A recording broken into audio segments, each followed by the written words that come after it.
No, I was just about to try and sing it, and then I thought, no, Jen, get on, because we've got an author waiting to talk to us for Author-ise. She is Kay Hutchison, and she's actually started off as the BBC at the BBC as a producer, moved to television, and she's written this wonderful book. I've got it in my hands here. It's called My Life in 37 Therapies, and she's taken an incredible, hilarious journey testing 37 therapies in search for answers.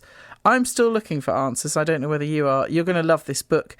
You're going to love Kay, and she joins us now. Hello, Kay. Hello, Jenny. Wonderful to talk to you. Some of the therapies you've done, how did you choose them all?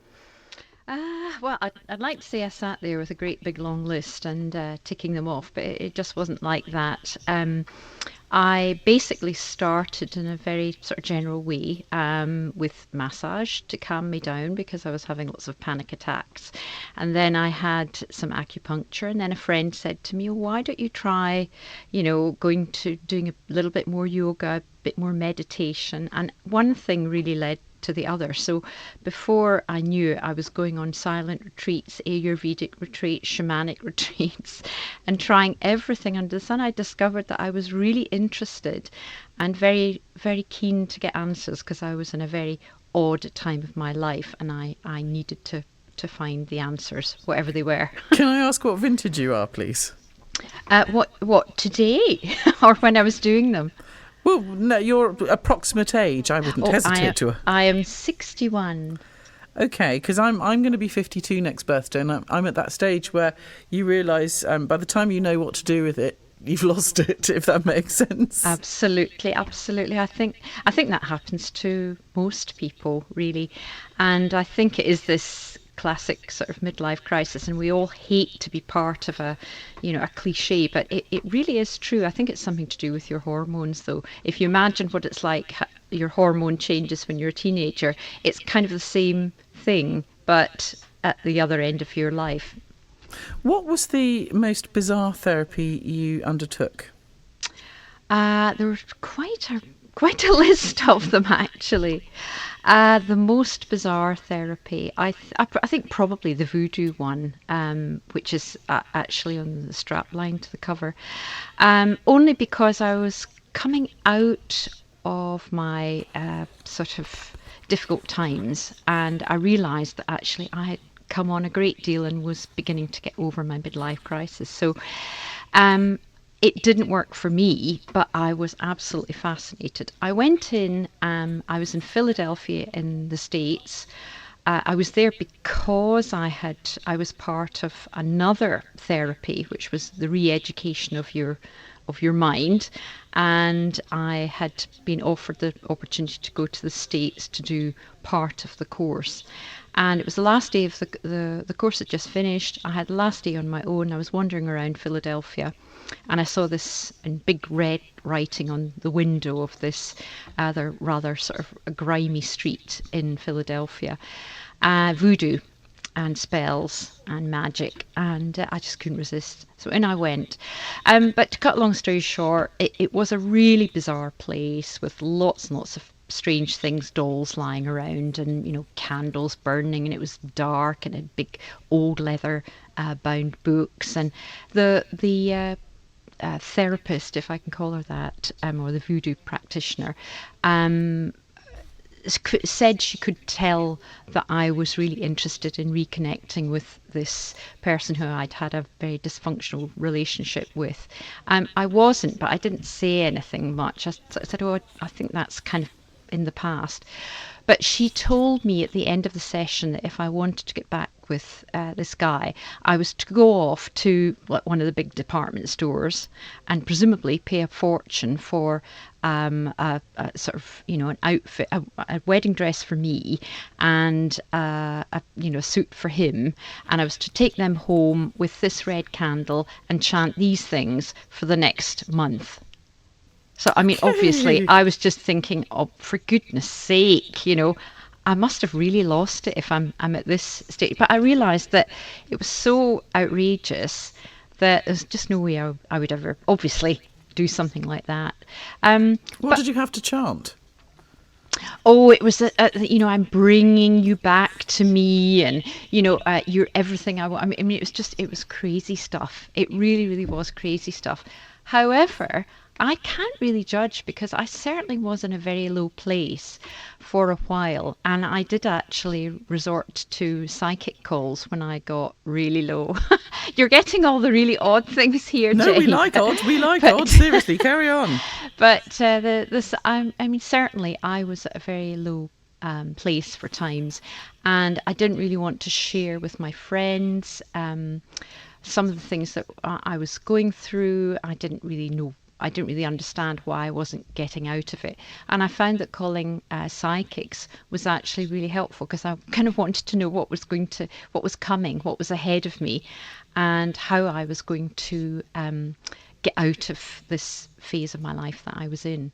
What did the psychics tell you? Well, really the psychics, they do lots of different things. I mean, some of them use a crystal ball, some of them are just psychic. And a lot of them did actually reveal, they seemed to know an awful lot about me without actually ever seeing me, just hearing my voice on the phone. But it could be a load of old claptrap, Kay. Of course. Just putting it out there. And I am as fascinated by psychics as the next person, but I have been to some medium shows here in Guernsey, and I've come out thinking, what an absolute charlatan. Absolutely. I mean, I'm sure there are charlatans, but I tell you, for me, what the psychics provided was a kind of safe place for me to actually call someone, talk through my, the things that were worrying me. And they did say, there was one person who said to me, right, the person that you're worrying about is 2 years younger than you. Yes. He's got dark hair. Yes. I mean, honestly, there was a huge list and it was all correct. And I thought, yes, of course, all my friends, when I eventually told them, were saying, well, I mean, you just plucked that out of the air, obviously, Kay. But actually, to me at the time, it was actually a little bit of a lifeline and something which helped me move on. So I'm not going to criticise. I know your voodoo experience was a bit odd, burying a wedding dress or whatever and chanting for months. But have you ever been tempted to use a voodoo doll? Because you can buy generic voodoo dolls on the internet. You know that, don't you? No, but I'm sure I've imagined a voodoo doll in my mind in the past. And that, sort of, yeah. Oh, actually, Jen, that was really funny too, because what you just said there was hilarious. Burying the wedding dress. I didn't actually say that, but that is even better. If she told me to go and buy these really expensive things and then go and bury them, that would have been really crazy. Oh, I must have misread that. Either that or I've been taken over by someone from the other side who knows more than I do. What's another really wacky therapy where you thought, oh my, no? Yeah, well, actually, I never really thought, oh no, until I was actually in it. I think the one that I really like is the silent retreat. And the silent retreat was with all women, and we were in a place in Norfolk. That almost sounds like silent, an oxymoron, doesn't it? And we had to be silent, and we couldn't even look at each other because we were supposed to get rid of any communication of any type. And we had very, very frugal diet. But actually, we spent 10 to 11, maybe one day we spent 12 hours meditating. And I'm kind of laughing when I'm saying meditating because I wasn't actually meditating for most of it. I was trying to meditate. I was learning to meditate, and it's actually quite difficult to do it properly. But we were all sitting there, 50 women, all in this one room, in a hot hall, desperately trying to think about the inner workings of our blood circulation, our heartbeat, and in an effort to calm us down. And it was quite a strange experience because I did it over Christmas as well. Gosh. Do you want to know what I had for Christmas dinner? I'm not sure. Yes. Okay, it was 4:30. And basically the last meal of the day on this trip was actually an apple and an orange. two pieces of fruit and some herbal tea. And I just kind of laughed to myself, imagining the family all tucking into the huge dinner as usual and watching telly and having fun. And my father had sent me this little card before I left saying, "Christmas without wheat cake, I can't believe it." And but I had the most amazing time at the end of that. I suddenly realized that things had actually improved for me. I'd begun to slow down, stopping kind of over functioning, overthinking things. I was eating more slowly. I was chewing and digesting really healthy vegetarian food. And actually, all the rubbish in my mind was kind of cleared out. So I was able to really keep still and quiet quite happily after that without too much trouble. I mean, a lot of the girls were there at the end, it was like yap, yap, yap, and it was so funny, it's hilarious, really. But at the same time, I think I was just one of these people who just wanted to savour that quietness. And I was really glad when I jumped on the train at Sheringham to go home. There was nobody I knew, so I was able to just enjoy the peace of what I had experienced. It was a bit odd, though. Have you done it before? Since have you actually done that amount of meditation since? No, I could have. You have to do, it's really odd, you have to do a 10-day retreat before you can do the 3-day. I think they have decided that the best way for people to really get a sense of this is to last for 10 days, because then you really give it a good opportunity. Some people did leave after a few days, and I thought to myself, oh, they probably can't stand the fact they can't drink alcohol and they can't eat meat. But it was a bit of a grueling experience. Do we find out a lot about you in the book? Because I'm just going to read the back of the book, because it's a curious tome, but one that the minute you start thinking about picking it up, you're not going to put it down. And I know my listeners are going to love this. It says, Kay Hutchinson had a successful career, a beautiful home and a loving husband until the day she woke up and said, "I'm leaving." Why on earth did she walk away from it all and turn to a host of weird and wonderful treatments in search of answers to a question she couldn't even articulate? Part memoir, part guide, this is Kay's journey of self-discovery as she faces up to her darkest moments via homeopathy, astrology and Reiki, whilst also dabbling in past life regression, sonic therapy, shamanic retreats and many more along the way. And it's described as a frank, funny, moving and ultimately uplifting story of one woman's pursuit of happiness and inner peace. You could almost go on to write a novel now, but why did you decide to leave? To leave my husband. Are you okay talking about this? Yes, I am. Yes, no problem. I mean, I've got a very good relationship with my former husband, and I think he realised that it wasn't personal. I think, I think everyone I've spoken to really understands that sometimes in life you find yourself just really, really racing, doing so much and kind of losing sight of yourself because the world's just so busy. There's so many things to do. And I think what was the trigger for things, and I only knew this looking back, and my ex-husband gets this so well, that was my mother's cancer. My mother, who had a horrible cancer that lasted for 4 years until she ultimately died. And I was bombing up and down from London to Scotland to see her and see my father and my family, and doing everything that we could to help her. But it was you could see it wasn't getting better, radio chemotherapy. And I hadn't really fully, because with all the funeral and everything, you never really deal with anything properly. You're running, and I think everyone looked to me to kind of organise everything because I was the daughter of the family. And then just a few months after my mum died, I discovered a lump on my husband's neck, which turned out to be cancer. And then we went round, here we were again, radio, chemotherapy, me thinking, oh, I'm going to lose my husband as well.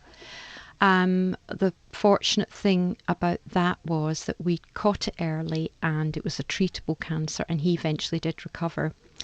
But I think there was something about. I mean, we had obviously we were both very involved in our work, quite successful, had lots of things, lots of material possessions, and I think this is quite a thing about men.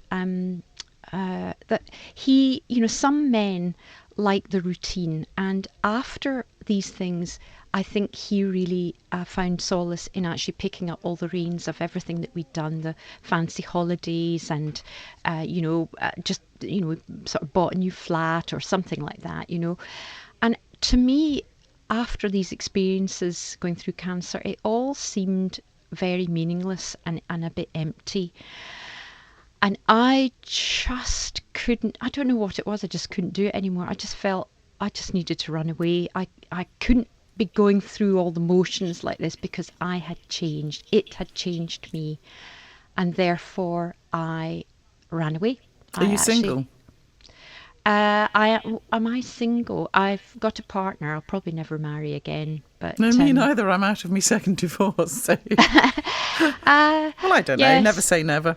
I felt terrible guilt about my husband, and because he was and is a really good person. He did absolutely nothing wrong. Was he devastated? Well, I just don't. I think he was just bewildered because I don't think. I think he's a man who, is quite practical. I mean, he really, really does, I think, understand it. He's quite broad-minded. It sounds like you still love him, but you're not in love with him. Exactly. Okay. I'll never stop. Apart from the retreat where you had to be silent, and JKT stands for Just Keeps Talking, so I could never embark on something like that. In fact, a group of women on a silent retreat doesn't even bear thinking about. But apart from that, what was the therapy you undertook that had the most severe emotional reaction? Severe emotional reaction. Gosh, severe. I hadn't really thought of that one, emotional. I mean, I think the one that made me realise that I had actually reconnected with a part of myself that I'd completely ignored all my life was the shamanic retreat. And that was sort of a week living in the desert, sleeping in sleeping bags under the stars. As it happened, I was the only British person there. All of the others were Germans and some of them didn't speak English. So I was quite isolated, and we were sent to, take your sleeping bag, go and drop them off in the sun. Some of the German people would sit in little groups or there's quite a lot of couples. Did you have to take any drugs or anything like that? No. Oh God, no need for that actually. That's the amazing thing, because the shamanic thing is about meditation and connecting with your inner self, really. Just very quickly, colonic irrigation for those who might be contemplating it. Lovely. Well, Did it work? Did it help? Well, I'm sure it cleared my skin. I'm sure it made my eyes look brighter, and I'm sure it made my tummy flatter. On that note, we better leave it because we've run out of time. But no, I was just about to tell you. Oh, go on quickly. I wouldn't do it, because literally it is plugging you into a machine that just floods your whole system from your backside and basically just gurgles away for 20 minutes. I'm sure some people love it, but I didn't like the experience. You had it done? I had it done, yes. Do you know what, Kay? Trust an old timer. Just use prune juice in future. It's been wonderful talking to you. And thank you very much indeed for telling us about your fantastic book, My Life in 37 Therapies, From Yoga to Hypnosis and Why Voodoo is Never the Answer, although I might put it to the test. Kay Hutchinson, everybody. Good luck with the sales. Thank you so much. Thank you. And I think this is appropriate. This is one of my favourite songs of all time. And I remember going into their clothes shop.